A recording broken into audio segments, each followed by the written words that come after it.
यदि लड़कियां ही बदचलन हो और अच्छे घरों की नहीं हो तो क्या किसी को भी उनके साथ बलात्कार करने का अधिकार मिल जाता है?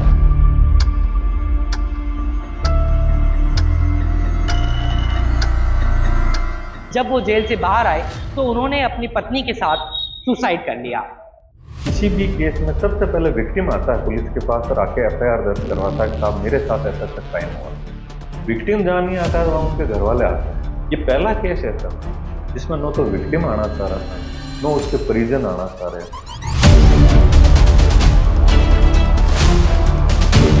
ये तो मैं कहता हूँ द्रौपदी का चीर हो गया था ब्लैकमेल का, खिंचा ही चला जा रहा है। उनके घर में उनके बच्चे ही शंकित नजर से देखने लगे कि भाई कौन मिलने आया, मां से कौन गुपचुप बात कर रहा है।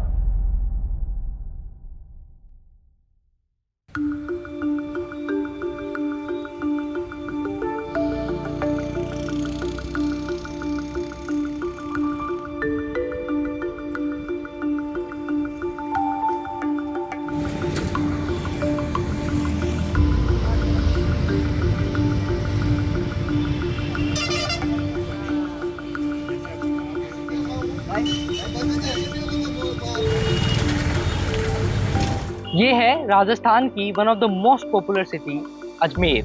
दरगाह शरीफ में आस्था रखने वाले हजारों लाखों श्रद्धालु हर साल यहाँ आते हैं और इन श्रद्धालुओं की वजह से जो टूरिज्म अजमेर में पैदा होता है वो टूरिज्म इस शहर को बेहद खास बनाता है और देश दुनिया में अजमेर का नाम है।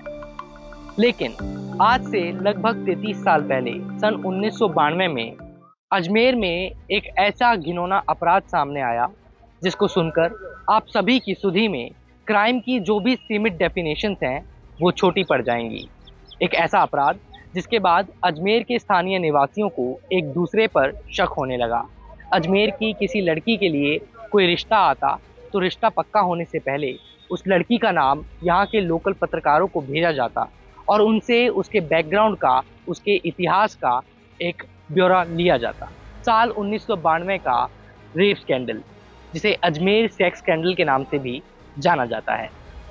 अजमेर के सबसे प्रतिष्ठित परिवार चिश्ती फैमिली, जो अजमेर की इस विश्व प्रसिद्ध दरगाह की केयर टेकर फैमिली हुआ करती थी, इस फैमिली के दो राजनीतिक साहबजादे जो राजनीति में खासा ताल्लुक रखते थे, फारूक चिश्ती और नफीस चिश्ती, इन दोनों ने मिलकर अपनी गैंग के साथ, अपने बाकी साथियों के साथ इस घिनौने अपराध को अंजाम दिया। इसमें इन लोगों ने 100 से ज़्यादा लड़कियों का बलात्कार किया, उनकी नग्न तस्वीरें खींची, न्यूड्स फोटोज़ खींची, उन फोटोज़ के बिना पर उन्हें ब्लैकमेल किया और इस ब्लैकमेलिंग के चलते एक बड़े रैकेट को इन लोगों ने अंजाम दिया। 33 साल लगे इस रैकेट के चलते जो पीड़ित महिलाएं थीं उन्हें न्याय दिलाने में।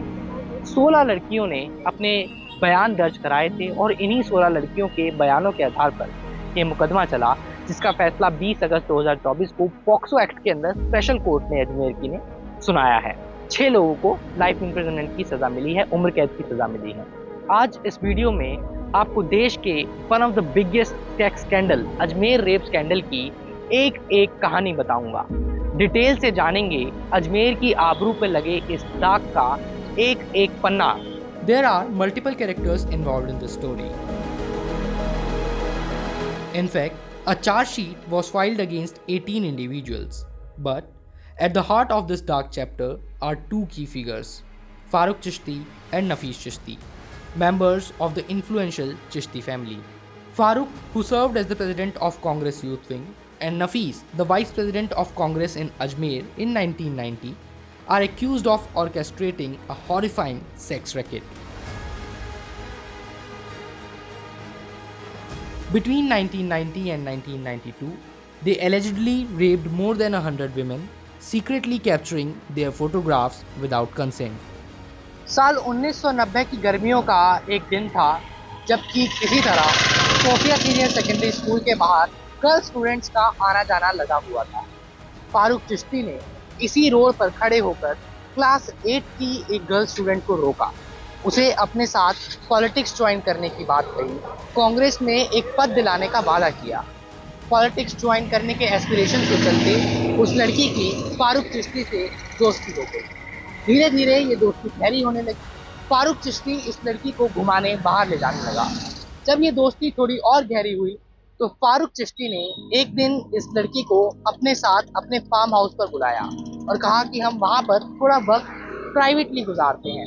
लिहाजा इस लड़की का फारूक चिश्ती के साथ दोस्ती के बाद भरोसा बन चुका था। ये वहाँ फारूक चिश्ती के फार्म हाउस में पहुंची। जब ये फार्म हाउस में पहुंची तो फारूक चिश्ती ने इनके साथ बैठकर सॉफ्ट ड्रिंक्स पी, तमाम तरह की बातें की। बातें करने के बाद इसको अपने साथ शारीरिक संबंध, फिजिकल रिलेशनशिप्स बनाने के लिए कहा। फारूक चिश्ती पर लड़की का भरोसा था, इसलिए फारूक चिश्ती के साथ ये लड़की फिजिकल हुई। लेकिन इस दौरान फारूक चिश्ती ने इस गर्ल स्टूडेंट का भरोसा जीतकर इसकी कुछ तस्वीरें खींची। ये तस्वीरें खींचने के बाद फारूक ने, जब वो लड़की उस फार्म हाउस से जाने लगी तो वो तस्वीरें उसे दिखाई और उसको ब्लैकमेल करना शुरू किया। फारूक ने कहा कि कल तुम अपनी किसी दोस्त को मुझ तक लेके आना, वरना मैं ये तस्वीरें तुम्हारे घर वालों को दिखा दूंगा। पॉलिटिक्स का सपना लेकर फारूक चिश्ती के साथ दोस्ती करने वाली इस लड़की को अचानक से अब इसकी दुनिया बदली हुई नजर आई। अपने घर वालों तक ये बात ना पहुंचे, इस डर से इस लड़की ने फारूक चिश्ती तक अपनी एक बेस्ट फ्रेंड को पहुंचाया, उसकी दोस्ती कराई और यहाँ से शुरू हुआ अजमेर का, देश का सबसे बड़ा सेक्स रैकेट। फारूक चिश्ती ने अपने भाई नफीस चिश्ती और अन्य साथियों के साथ मिलकर सोफिया सीनियर सेकेंडरी स्कूल और यहाँ से थोड़ी सी दूरी पर सावित्री सीनियर सेकेंडरी स्कूल की लड़कियों को इसी तरह से फंसाना शुरू किया। Despite claims that over 100 girls were victimized, only 16 came forward to register their statements as per the charge sheet.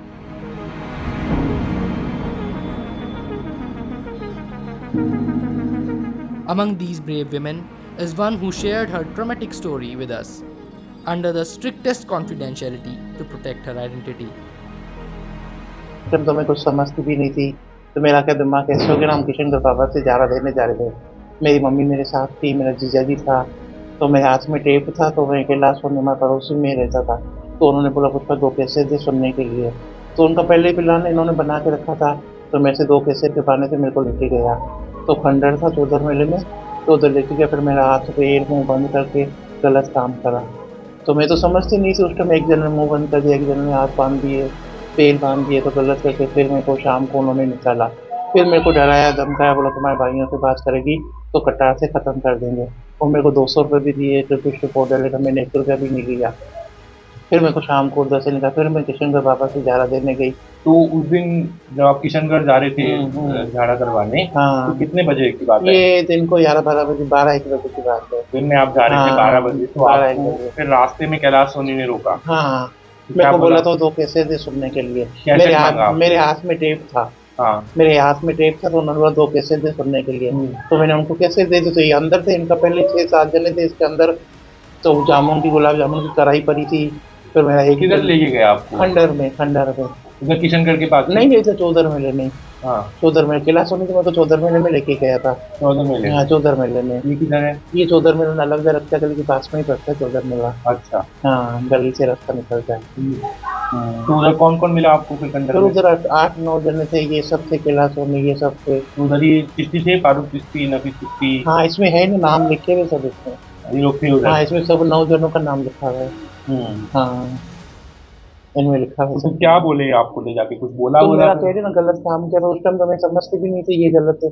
मेरा मुंह बंद कर दिया, हाथ बांध दिए, पाँव बांध दिए, दोनों पैर बांध दिए, तो गलत काम का। फिर मेरे को बाद में छोड़ा। कुछ पिलाया वगैरह भी? कुछ नहीं पिलाया दवा विलाया, डाल के पानी? नहीं पिलाया विलाया कुछ भी नहीं। ऐसे और जबरदस्ती उस करा टाइम तो मैं आपने? समझती भी नहीं थी ये बात। हाँ। हाँ, ये बात है। फिर उसके बाद आपको शाम कितने बजे छोड़ा? फिर वहाँ से? शाम को 4-5 बजे मेरे को छोड़ा, तो फिर मेरे को ये बोला तो 200 रुपये दिए लिपस्टिक पाउडर लेना, तो मैंने 1 रुपया भी नहीं लिया। फिर बोला तुम्हारे भाइयों से बात करेगी तो कटार से ख़त्म कर देंगे। तो डर के मारे फिर मैंने घर पे भी बात नहीं करी। फिर जब वो CIT वाले आए ना, फिर घर पे मालूम पड़ा ये बात है। तो आपका फोटो वोटो खींचा था क्या? हाँ, नंगी फोटो भी निकाली थी, नंगी फोटो भी आपने निकाली। खींची थी हाँ, फोटो? गाल पे पप्पी देके, दोनों गाल पे पप्पी देके फोटो भी निकाली थी मेरी। तो किस नंगी किसने पे हमारे को खींची थी कचहरी में जैसे बुलाते थे ना, तो उधर दिखाते थे हमारे फोटो भी, वो कचहरी वाले। मेरे को जब तारीख में वो जैसे बुलाते थे ना, तो उधर हमारे को अभी भी है फोटो, उधर तो दिखाते, छोटी फोटो है, बड़ी फोटो है, नंगी। फोटो? आपकी फोटो? हाँ, है उधर, छोटी फोटो है, नंगी, बड़ी फोटो भी है उधर। तो कौन किसने खिंचवाई आपके साथ फोटो? वो केला सोनी है, परवेज अंसारी है, सब जने थे साथ में। तो आपने मना किया था इनको फोटो नहीं खींचने से? नहीं, तो आपको समझ नहीं आया? वो तो जबरदस्ती निकाली ना भाई, जबरदस्ती फोटो निकाली ना, जबरदस्ती निकाली ना।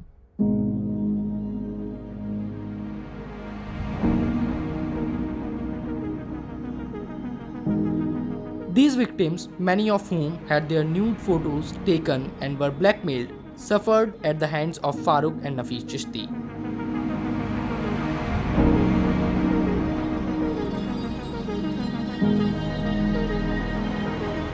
The images were developed in local photo labs, including the now defunct Bharosa Color Lab on the Plaza Cinema Road and Ajmer Color Lab situated nearby. We visited the site of Bharosa Color Lab, which now houses a garment shop. The former lab owner, who has since rented out the space, rarely visits the location.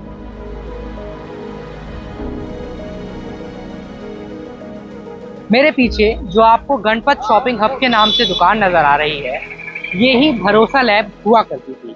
ये अजमेर का plaza cinema road है और इस road पर इसी तरह की mobile repair, Photoshop दुकान बहुत सारी हैं।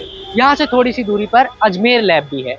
इन दोनों ही लैब्स में फारूक चिश्ती, नफीस चिश्ती और उसके तमाम साथी जो नेगेटिव्स क्लिक किया करते थे, उनको आके यहाँ धुलवाते थे, यानी कि उनके प्रिंट आउट निकलवाया करते थे। भरोसा कलर लैब का मालिक था महेश लोधानी, जिसकी दुकान पर पुरुषोत्तम काम किया करता था। पुरुषोत्तम ने अजमेर कलर लैब पर भी काम किया था, जिसका मैनेजर था हरीश तोलानी। जब फारूक चिश्ती, नफीस चिश्ती और उसके साथी भरोसा कलर लैब पर कुछ रील्स लेकर पहुंचे, उन्होंने यहाँ के मैनेजर को उन रील्स को कन्वर्ट करने के लिए कहा। मैनेजर ने वो फोटोज पुरुषोत्तम को सौंपी। पुरुषोत्तम ने जब उन नेगेटिव्स को कन्वर्ट करना शुरू किया तो उसमें जो तस्वीरें उसके सामने आई, पुरुषोत्तम उन्हें देखकर चौंक गया। पुरुषोत्तम ने उस दिन एक रील निकालने की जगह कुल 3 रील्स निकाली। एक रील नफीस चिश्ती और उसके साथियों को सौंपी और 2 रील अपने पास रखी। अपने पास रखी हुई 2 रील्स में से एक रील पुरुषोत्तम ने अपने पड़ोसी देवेंद्र जैन को दी। देवेंद्र जैन ने अपने दोस्त राकेश जैन, जो कि पेशे से एक वकील था, उसको वो रील सौंपी और राकेश जैन ने अल्टीमेटली ये रील बीएसपी के कुछ नेता के होते हुए पत्रकार संतोष गुप्ता तक पहुंचाई। संतोष गुप्ता ने इस कहानी को अपने अखबार में पब्लिश किया। भरोसा कलर लैब और अजमेर कलर लैब के दोनों ही मैनेजर और मालिक आज जेल से बाहर हैं। उन पर ना ही किसी तरह का कोई मुकदमा है। हालांकि ये दोनों ही लैब अब अजमेर के इस प्लाजा सिनेमा रोड से हट चुकी हैं। इन दिनों ये कहाँ ऑपरेट होती हैं या कलर लैब का काम भी होता है या नहीं, इसकी खबर किसी को नहीं है। पुलिस एडमिनिस्ट्रेशन को, डिस्ट्रिक्ट एडमिनिस्ट्रेशन को, पॉलिटिकल लीडर को मेरी सूचना में आने से पहले ये सारा मैटर नोटिस में आ चुका था। उन्हें पता था आपको? उन्हें पता था, तभी तो पुलिस तक पहुंचा। और मेरे को तो जब पुलिस थानों में वो हलचल जो गोपनीय जांच के नाम पर हो रही थी, तभी नॉलेज में आया ना। तो यदि मेरे से पहले किसी लोगों को नॉलेज में आ गया था, तो भाई उनको किसने रोका था प्रकाशित करने से? किसी ने रोका तो नहीं था ना। और यदि पुलिस ने इन्वेस्टिगेशन करने के बाद मुलजिमों को अरेस्ट करके कोई केस धारा वगैरह में मुकदमा नहीं बनाया, तो भी किसी ने रोका तो नहीं था ना। तो मेरी जब छापने के बाद मैंने एक खबर छापी, कोई हलचल नहीं हुई। संपादक जी से बात करी, संपादक जी ने कहा कि भाई फोटो के साथ छापिएगा। दीनबंधु चौधरी जो हमारे प्रधान संपादक थे, उनको सैल्यूट है इस बात का कि उन्होंने ये बोल्ड निर्णय लिया कि भाई आप इसको छापिएगा। तभी सोसाइटी को ना पता चलेगा कि अजमेर में इस तरीके का एक जघन्य अपराध, घिनौना अपराध हो रहा है, और पुलिस प्रशासन और सरकार को नोटिस में आए कि भैया ये रुकना चाहिए। ये वही ऑफिस है जहां बैठकर संतोष गुप्ता की उस रिपोर्ट को लिखा गया, अखबार में छापा गया, वो तस्वीरें छापी गईं जो अपने आप में किसी भी संपादक के लिए शायद एक बेहद कठिन फैसला था। संतोष गुप्ता ने बताया कि किस तरीके से वो रिपोर्ट पब्लिश करते टाइम उनके संपादक और उनके अखबार के इस ऑफिस को उड़ा देने की, जला देने की धमकियां भी आई, लेकिन उन्होंने बिना डरे संघर्ष के साथ, जज्बे के साथ उस रिपोर्ट को पब्लिश किया और शायद अपनी जिंदगी की सबसे बड़ी इन्वेस्टिगेटिव रिपोर्ट पब्लिश की। लेकिन पत्रकारिता के इस एक्सपोज के अलावा इस पूरे सेक्स रैकेट में एक एलिमेंट और है, जिसे कैमरे पे दर्ज करना तो बेहद मुश्किल है, लेकिन लोकल्स से बात करने के बाद उस सेक्स रैकेट के अंदर चल रहे एक और रैकेट के आपको पुख्ता सबूत मिलते हैं।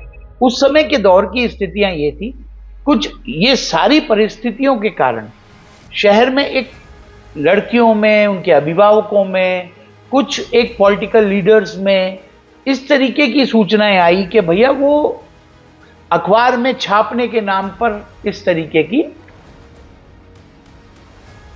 वो उनको नागवार गुजरी और उसमें उनको समझाइश की कार्रवाइयां अलग अलग तरीके से कि भाई कहते हैं ना, जो जिस भाषा में समझता है उसको उस भाषा में समझाया जाए। तो समहाउ जो हमने उस समय देखा वो उस भाषाओं में समझाने की कार्रवाइयां हुई और उस कार्रवाइयों में जो निकला उसका नतीजा था कि मदन सिंह जी नहीं रहे। और नहीं रहने के पीछे फिर जो स्थितियां बनी उसमें फिर बदले की भावना होना और ये होना और वो सारा आप जानते हैं। तो कुल मिलाकर के इस मैटर को जो मीडिया ने देखा आकर के, पूरे देश भर की मीडिया उस समय भी आई थी, तब भी आई थी और ये भी देखा, तो उसको उस गहनता से, उस गंभीरता से समझना पड़ेगा क्योंकि अब मदन सिंह जी है नहीं और आगे की कार्रवाइयां ऐसी चल रही है। तो अभी मेरे कहने का कोई लॉजिक नहीं होगा कि भैया वो कैसे था, क्या था, क्योंकि ऐसी चीजें कोई रिकॉर्ड पे आई नहीं। मदन सिंह जी होते तो वो कहते कि भाई मैंने ऐसा नहीं किया, या कोई होते तो वो कहते कि ऐसा नहीं किया। अखबार वो निकालते थे, किस्तें उनकी छपती। जो मैं कह सकता हूं वो ये है कि मेरी सूचनाएं अप्रैल से छपना चालू हुई और मई में आते आते तक तो बूम पर आ गया।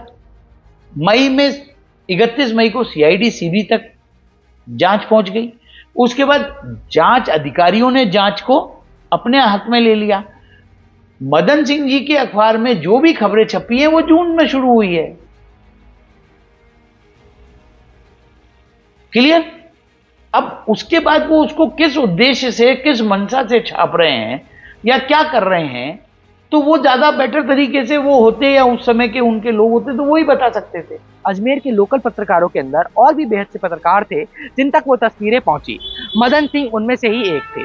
मदन सिंह ने भी अपने अखबार में रिपोर्ट्स को पब्लिश करना शुरू किया, तस्वीरों को छापने लगे। इन तस्वीरों के चलते, इन रिपोर्ट्स के चलते साल 1992 में ही मदन सिंह की हत्या कर दी गई। उन पर 2 अटेम्प्ट हुए मर्डर के। पहला अटेम्प्ट जब फेल रहा तो जिस हॉस्पिटल में मदन सिंह एडमिट थे उसी हॉस्पिटल में जाकर उनका कत्ल कर दिया गया। इस कत्ल में कांग्रेस के लोकल काउंसिलर और उनके कुछ लोकल गुंडे शामिल थे। लेकिन इस थ्योरी के अलावा एक थ्योरी और है जो बहुत पुख्ता तरीके से अजमेर के पत्रकारों के बीच में सर्कुलेट करती है। वो थ्योरी ये कहती है कि जब मदन सिंह और अन्य पत्रकारों के पास ये तस्वीरें पहुंची तो उन्होंने क्रॉस ब्लैकमेलिंग करना स्टार्ट किया। एक्यूज तक वो तस्वीरें पहुंचाई गई और उन्हें कहा गया कि अगर आप पैसा नहीं देते हो तो हम इन तस्वीरों के साथ आपका नाम लेकर ये रिपोर्ट अखबार में पब्लिश करेंगे। जो पीड़िताएं थीं, पीड़िताओं के घर उन तस्वीरों को दिखाकर उनसे एक पेपर पे कंसेंट किया गया कि हम आपको न्याय दिलाएंगे, हमें ये तस्वीरें छापने का कंसेंट दीजिए और एक लेटर में आपके साथ जो जो हुआ उसको लिखिए। उसी लेटर को एक्यूज को दिखाया गया और फिर पैसे लेने का काम शुरू किया गया।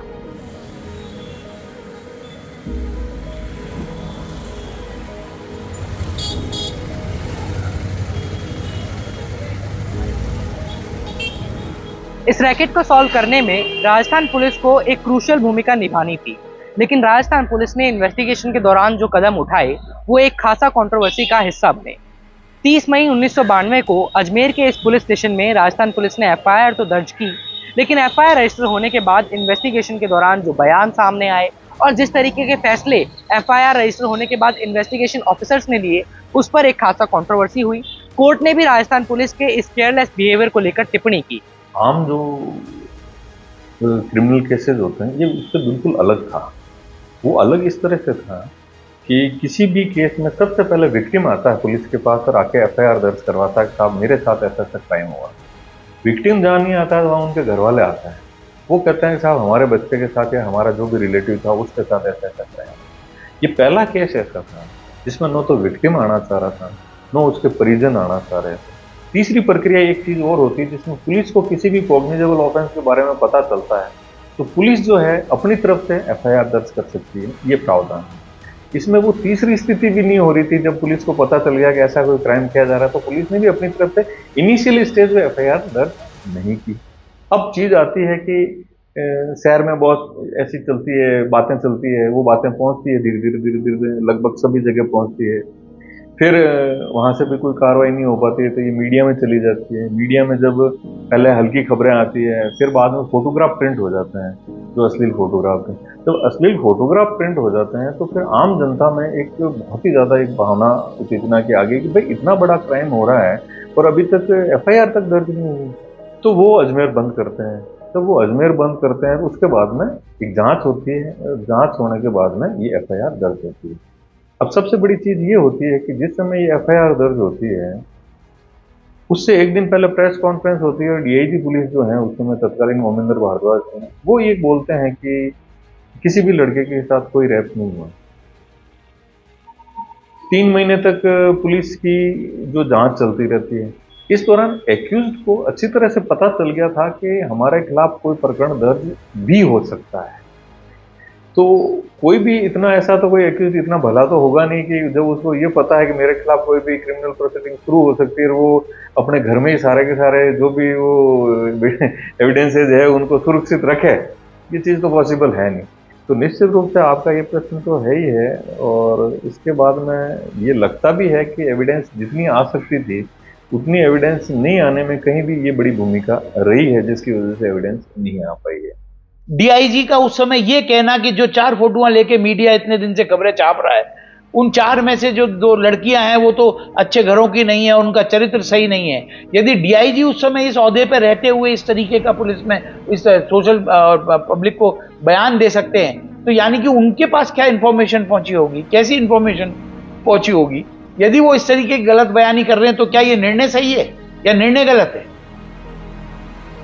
और यदि लड़कियां ही बदचलन हो और अच्छे घरों की नहीं हो तो क्या किसी को भी उनके साथ बलात्कार करने का अधिकार मिल जाता है। पुरुषोत्तम, जिसने कलर लैब से नेगेटिव कलेक्ट करके उन फोटोज को अपने रिलेटिव्स और पड़ोसियों को दिया, जिसके बाद अल्टीमेटली वो फोटोज संतोष गुप्ता जर्नलिस्ट तक पहुंची और इस पूरे रैकेट को एक्सपोज किया जा सका, राजस्थान पुलिस ने पुरुषोत्तम को इस पूरे मामले में एक्यूज बनाने का फैसला लिया।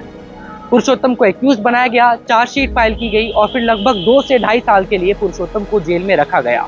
इस फैसले का इम्पैक्ट पुरुषोत्तम की मेंटल हेल्थ पर इस प्रकार हुआ कि जब वो जेल से बाहर आए तो उन्होंने अपनी पत्नी के साथ सुसाइड कर लिया।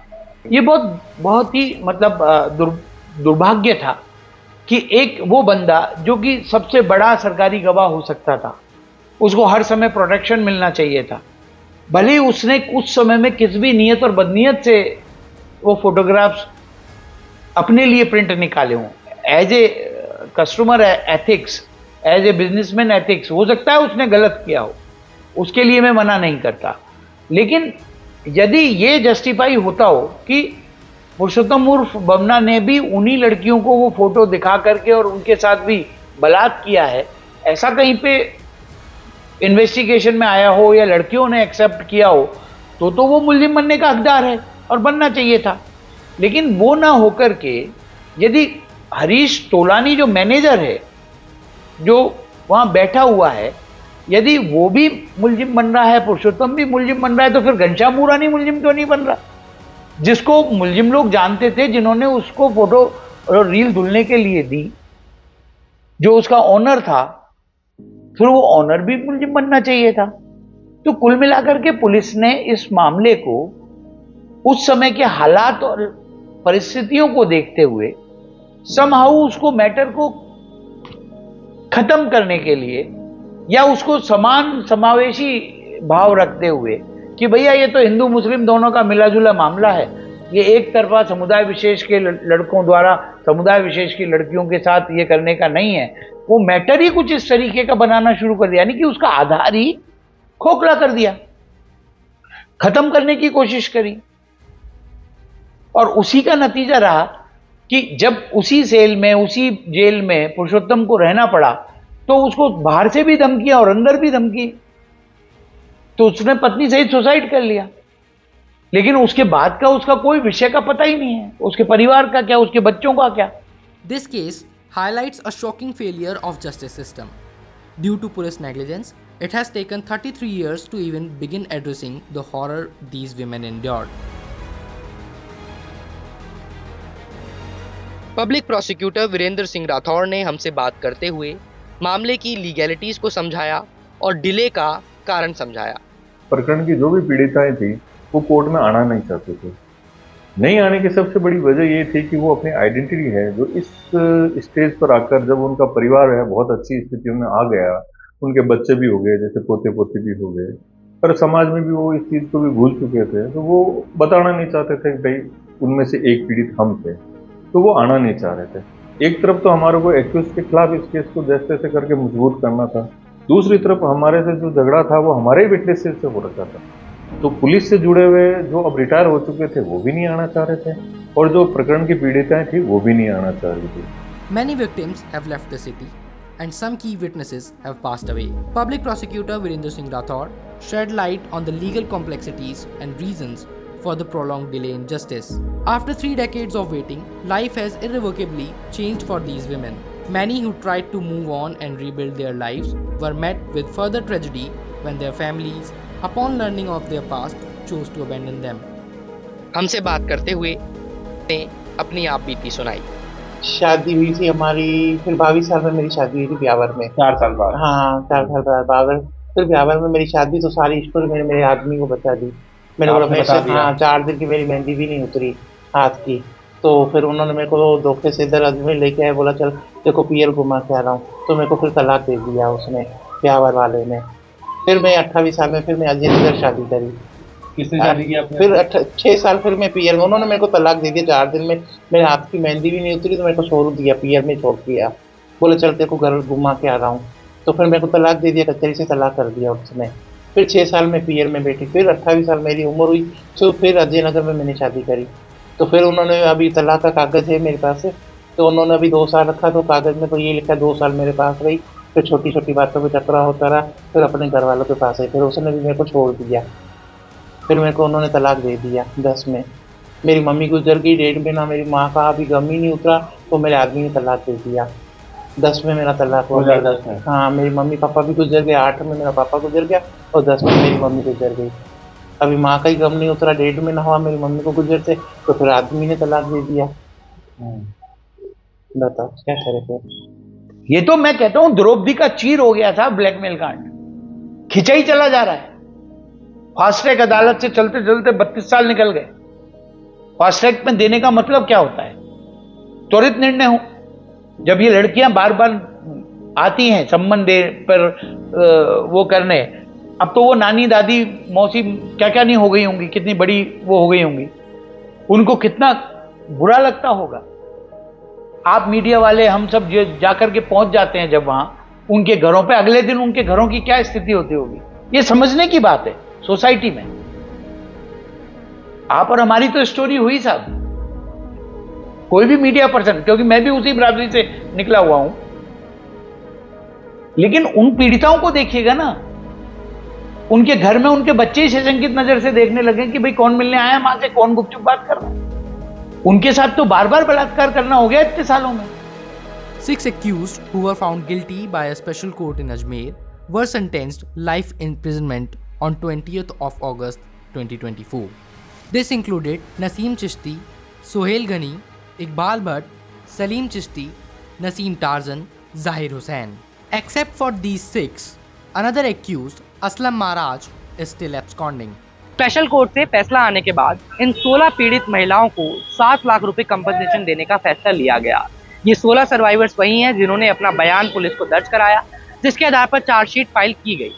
लेकिन हैरानी की बात यह है कि इन 16 सर्वाइवर्स में से अपना कंपनसेशन फाइल करने के लिए सिर्फ एक ही महिला आगे आई, जिनसे हमने आपकी बात कराई। बाकी 15 महिलाओं ने अपना कंपनसेशन क्लेम तक नहीं किया।